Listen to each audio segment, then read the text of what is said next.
Morning guys, we're back with a brand new video. In today's video, we'll be going over my round 1 tips. Now I got 3 out of 5 last week I think, so all right out of the 5 matches we played, but we're back to a 9 round opening, the real opening round, round 1. And yeah, let's get into it. The game we'll be going over is of course Carlton versus Richmond, iconic date on the fixture. And for this one, I'm actually going to go the Tigers to open it up. Now I just think that it just felt like that Carlton ran out of legs last time, and all you need to really do to beat Carlton, as we saw Sam Rocky say during the week, is just to match them in the contest. And I feel like with Taranto and Hopper in the midfield, they can go with the Hewitts and the Crippses of the world. And then I feel like they've got like their actual classy players in the middle, like Lawler, Gorill's got to be through there, and players like that will really be able to take advantage of Carlton. They'll be able to run with their legs and yeah, have a really good game, because I reckon they can play the fast game better than Carlton can. And what we've seen so far is that the fast game is the winning formula this year. So I'm going to go with Richmond by a really close one, 8 points. This game, Friday Night Football, is Essendon versus Hawks. Now this is the grudge match after there was a lot of stuff said after Merritt got his contract request denied to get traded to the Hawthorn Football Club. But I do actually reckon it's going to be closer than people think. I'm looking at the odds right now. It's $4.35 to Essendon and $1.22. I feel like it's going to be a really close game, and I feel like that there's going to be stages in this match where, you know, people are thinking Essendon actually could win this, and they'll actually hit the front late in the game, I think. But I still reckon the Hawks, they had a shocker last week, and you know that Sam Mitchell will be into them all week and they'll be ready to respond. And yeah, I reckon Hawthorn get the job done by 5 points in an absolute thriller, and best on ground is the Wizard Watson. I've got to say the best on ground for the last one. Best on ground, Sam Lawler. Now we're moving on to the Western Bulldogs versus the GWS Giants. And this is another rivalry that seems to be every time they verse each other.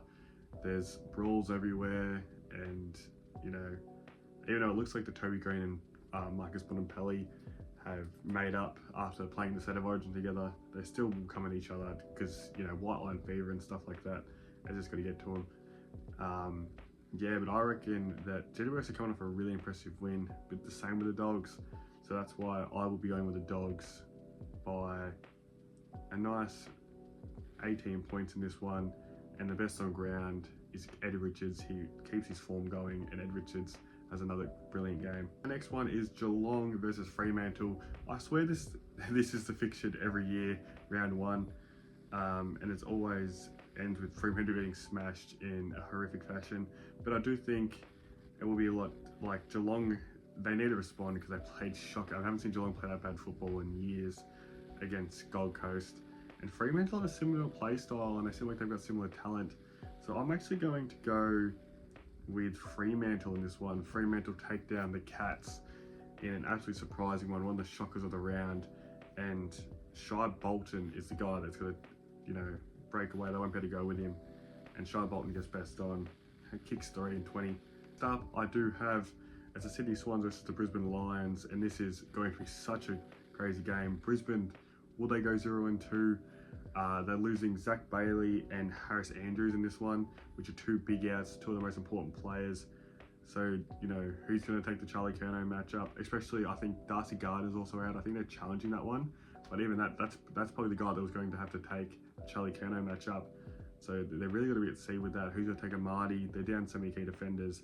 And for that sake, I'm going Sydney Swans. And I think Charlie Curnow kicks 6+ in this one and gets best on ground. And we do have Collingwood versus the Adelaide Crows in what looks to be a great game. You know, last year I think Adelaide came out of the box on fire early on in the year against Collingwood, and Isaac Rankin took the absolute mickey.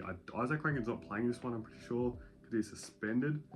So for that case, I'm actually going to say that Collingwood get another victory here, and they go up in a close one by 3 points. Another really close game, and I think that Nick Dacos gets best on ground. Up, we do have North Melbourne versus Port Adelaide.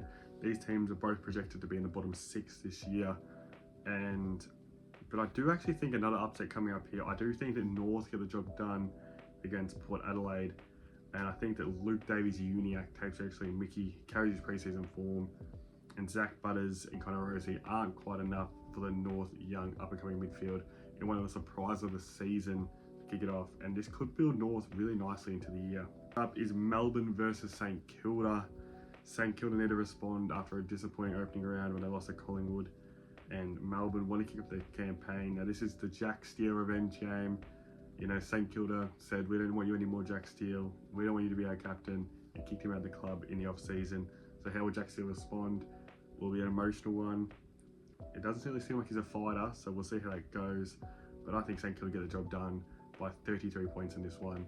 It's going to be close, and the three-quarter time, that's really where it gets blown open to a 33-point win for St Kilda.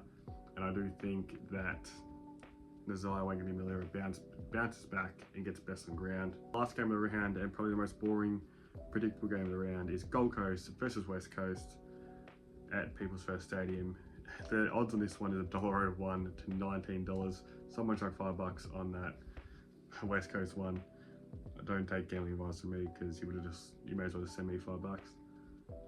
But yeah, I do reckon that Suns are probably going to win by 100 plus here, and Bailey Humphrey gets best on, and he plays a bit of midfield time. Thanks for watching, guys. Make sure to drop a like on this video if you did enjoy. Thanks for watching.